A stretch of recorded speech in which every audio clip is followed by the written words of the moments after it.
Hi, this is Deb from Deb's Days. It's Tutorial Tuesday and today we're going to make a crayon holder.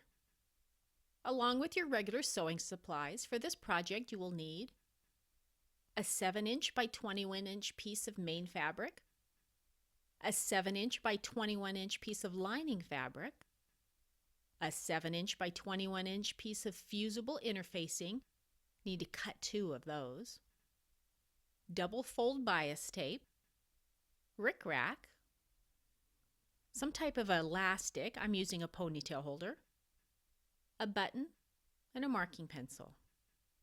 You can also find a written version of the supply list on debsdays.com. I've added a direct link in the description right below this video. Following the directions on the interfacing packaging, iron the interfacing to the wrong side of the main fabric. Do the same with the lining fabric. Place the main fabric right side up. Pin the rickrack around the edges of the fabric. You'll want to place the rickrack so that your 1/4 inch seam allowance will fall right in the middle of the rickrack. I did some stitching on mine so you can see what I mean. Do the 7-inch side, continuing to the 21-inch side, and onto the other 7-inch side. Leave one of the 21-inch sides with no rickrack. Now place the lining fabric right side down on top. Pin the whole stack together. Now stitch all the way around using that 1/4 inch seam allowance. Don't sew the non-rickrack end, that 21-inch where there's no rickrack, don't sew that. We're going to leave that completely open for turning. All right, go ahead and turn it right side out and press it. Now fold under the end of your bias tape a 1/4 inch and press it. That makes a finished end. Place the bias tape on the edge of the open end and then pin it or clip it in place. Now go ahead and top stitch it to secure it. All right, now fold that finished edge, the one that we just did with the top stitching, up 2 1/4 inches. You could do 2 1/2 if you'd like. Doesn't have to be exact. Now pin or clip it into place.